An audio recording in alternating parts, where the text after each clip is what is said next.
Neve capaz de parar um continente. Chuva inundando o deserto australiano e causando centenas de mortes no Brasil. Culpa do aquecimento global ou de padrões climáticos que sempre afetaram o homem e podem ter contribuído até para a Revolução Francesa.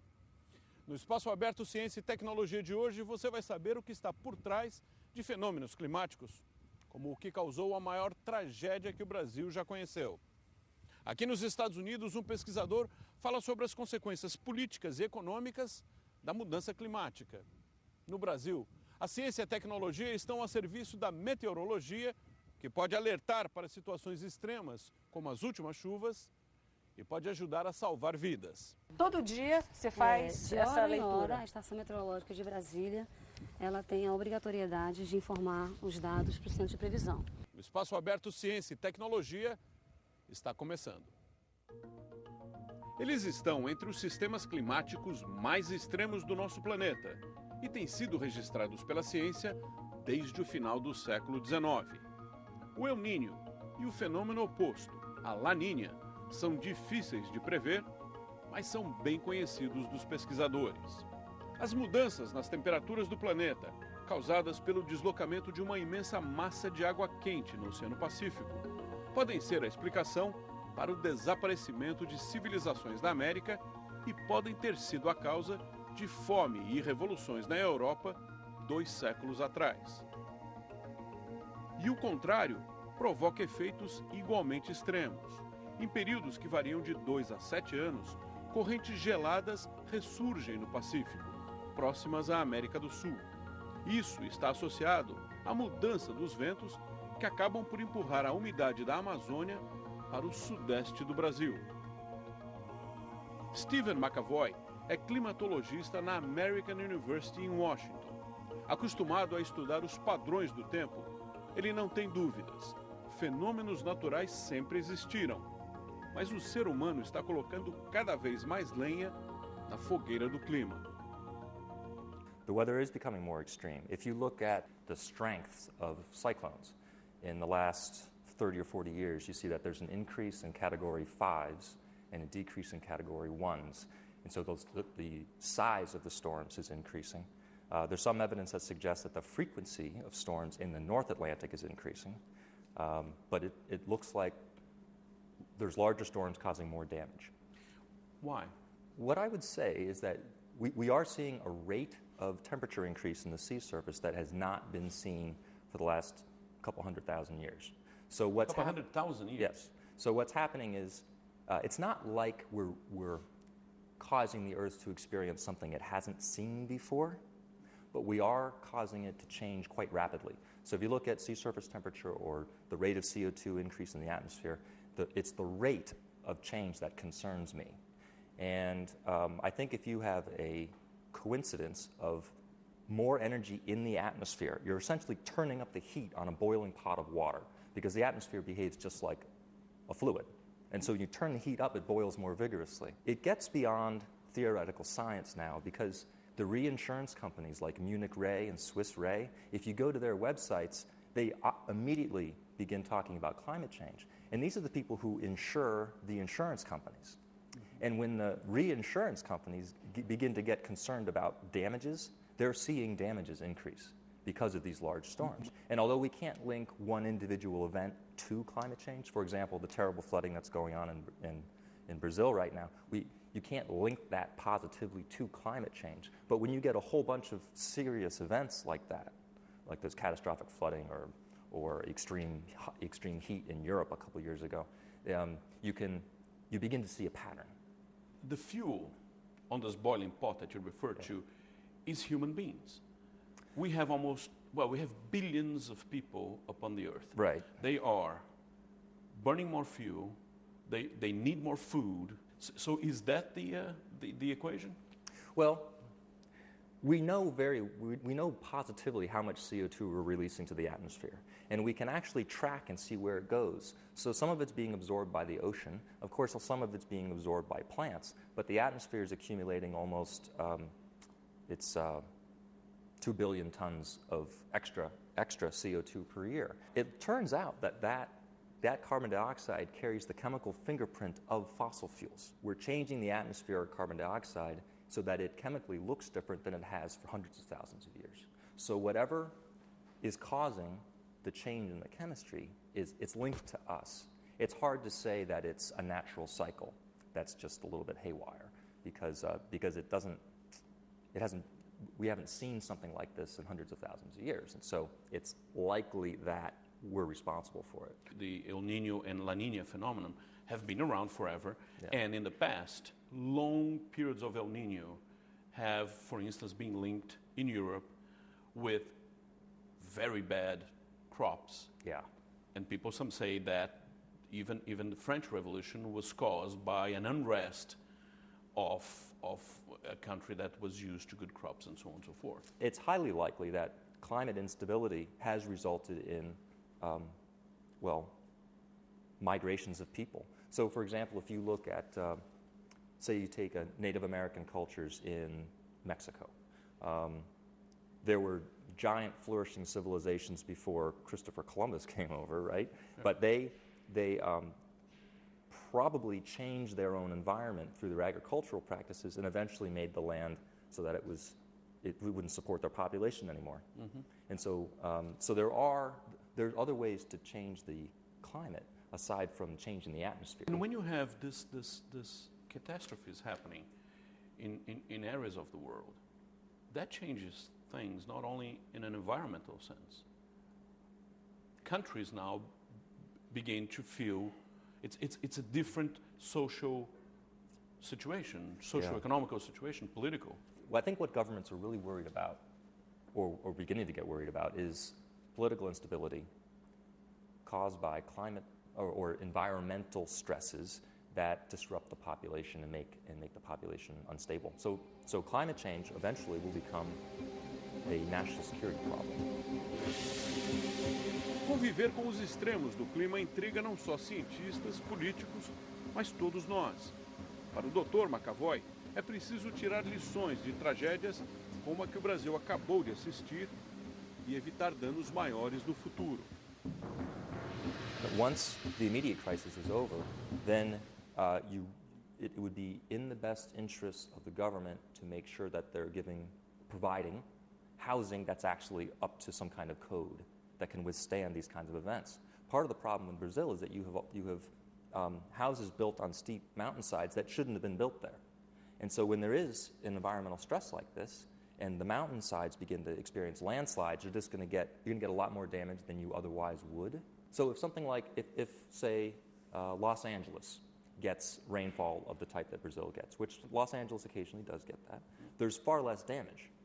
I think right now there's over 500 people who've died in the last couple days in Brazil. Mm-hmm. And you wouldn't get something like that in Los Angeles because the building codes they're not wonderful, but at least they're paying attention. And you can't build on a really unstable area. Nowadays, when we are going to build, we need permits. Yeah. And we need to assess the environmental impact that the building is going to cost to the land. What about the opposite?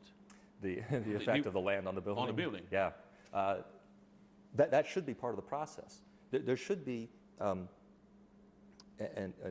way, there are models out there that you can use to predict how stable the land is that you're going to build on.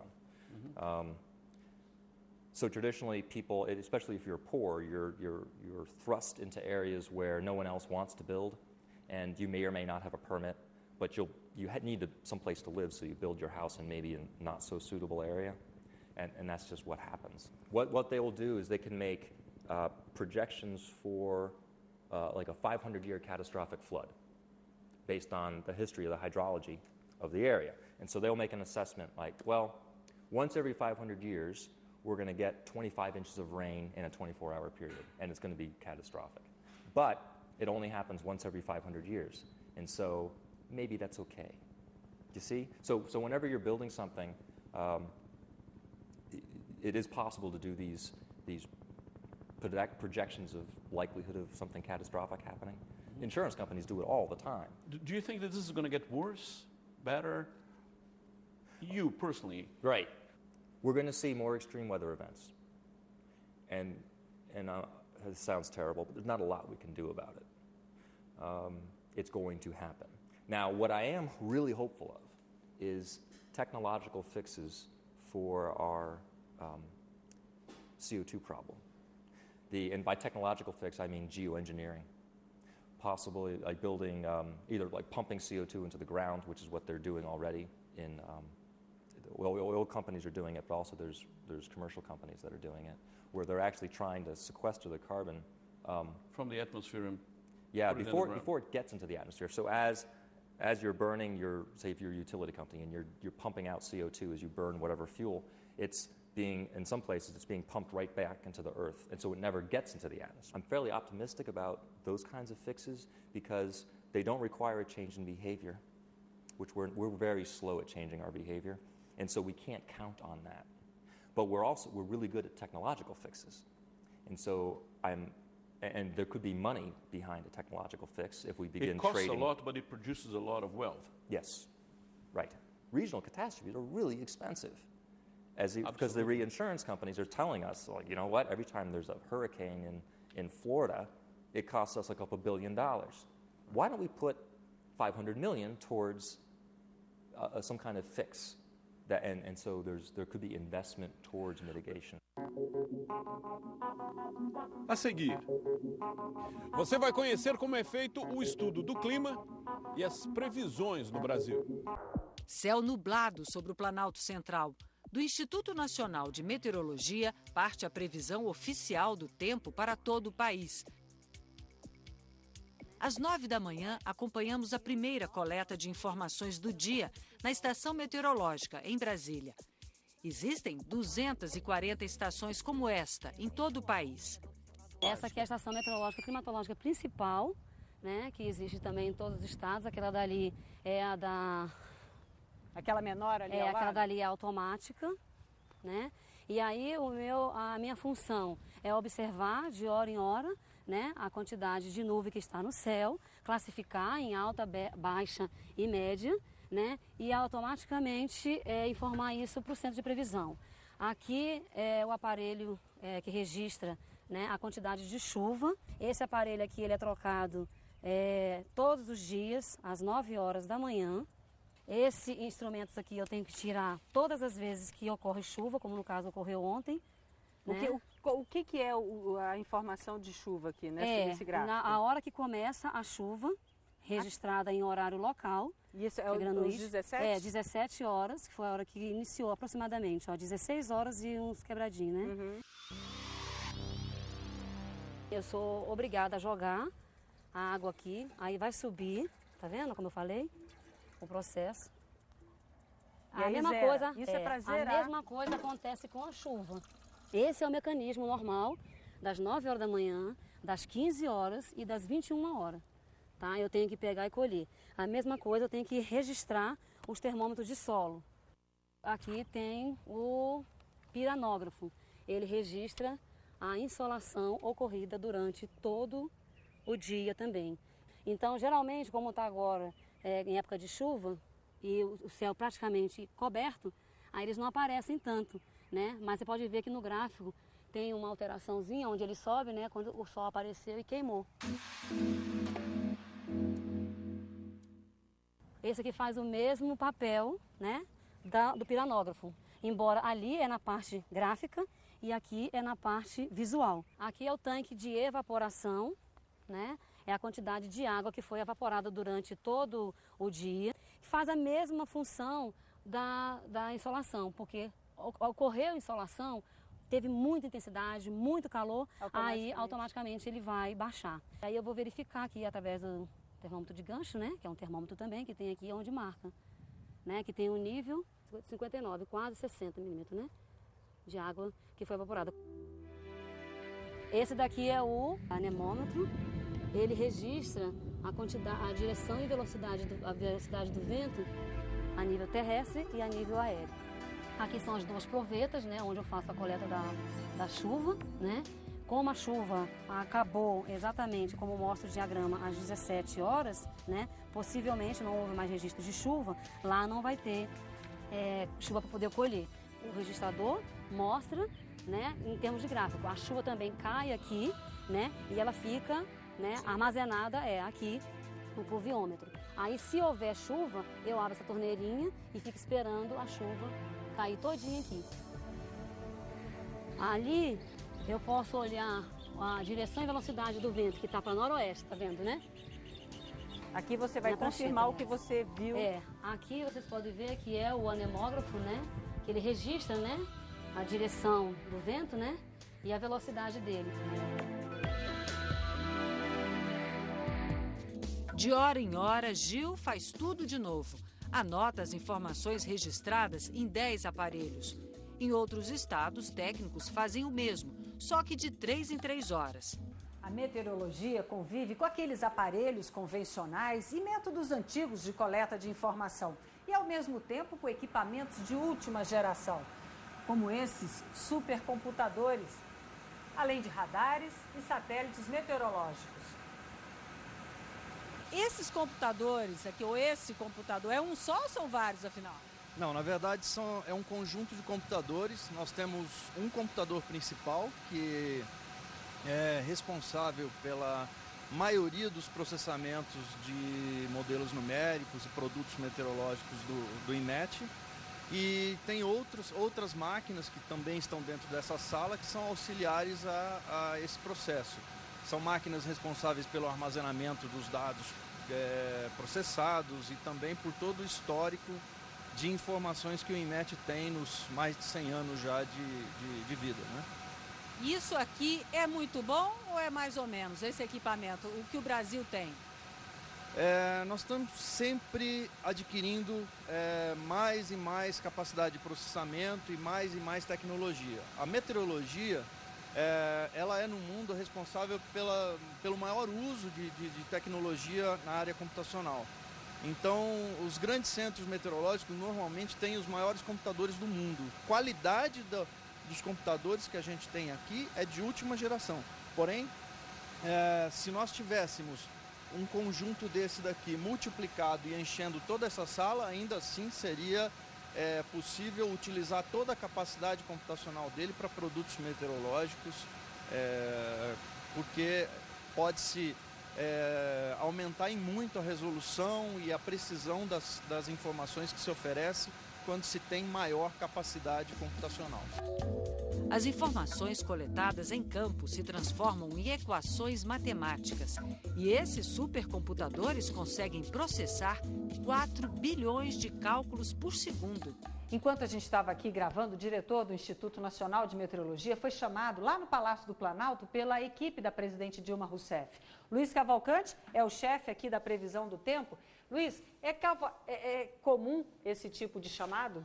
Sim, geralmente a gente é convocado, principalmente em situações de emergência, para prestar informações das condições do tempo em todo o Brasil. Luiz, vamos pensar então na tecnologia usada aqui para prever o tempo. Vocês recebem informações e elas chegam e passam pelo supercomputador, elas saem lá daqueles equipamentos, daqueles aparelhos lá na estação meteorológica.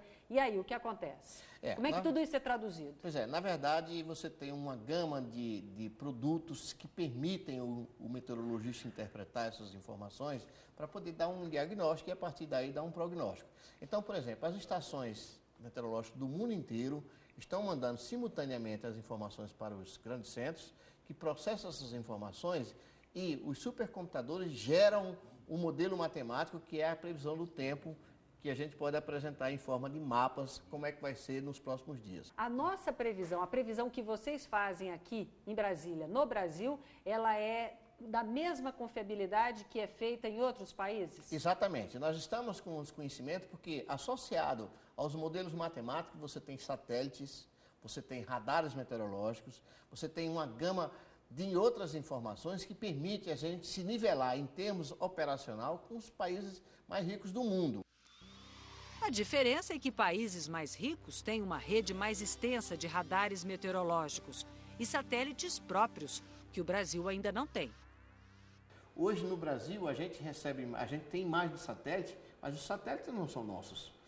Existe projeto, a gente trabalha já num projeto de criar um satélite meteorológico nosso, mas é um satélite que está previsto para o futuro. Talvez daqui a 3, 4 ou 5 anos é que a gente tenha um satélite meteorológico próprio do Brasil. Isso faz diferença? Faz diferença, sim.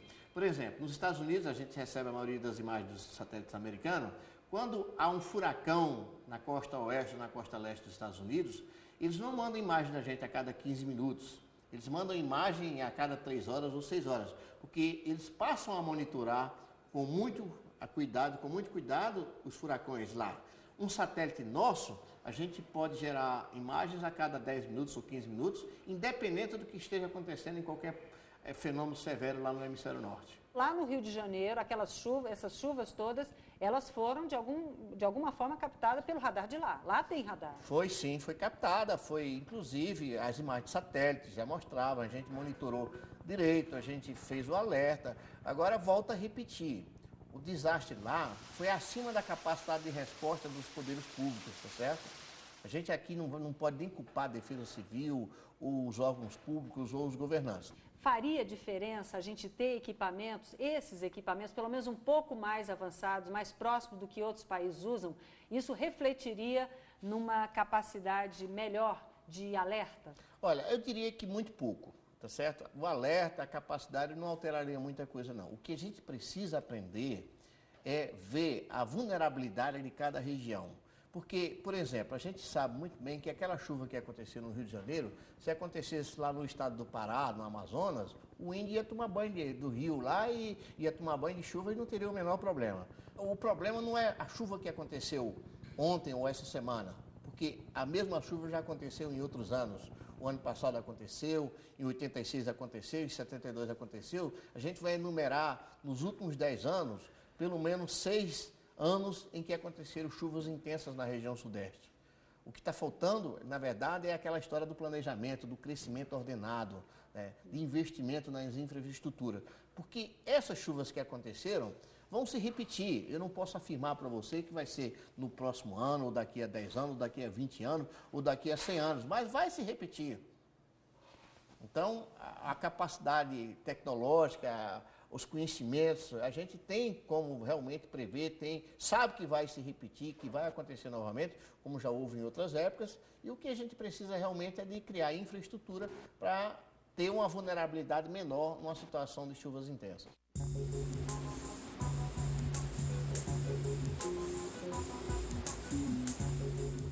O Espaço Aberto Ciência e Tecnologia fica por aqui, mas continua na internet. Acesse o nosso blog, deixe a sua opinião e as suas sugestões. O endereço é g1.com.br/Globonews. Até a próxima semana.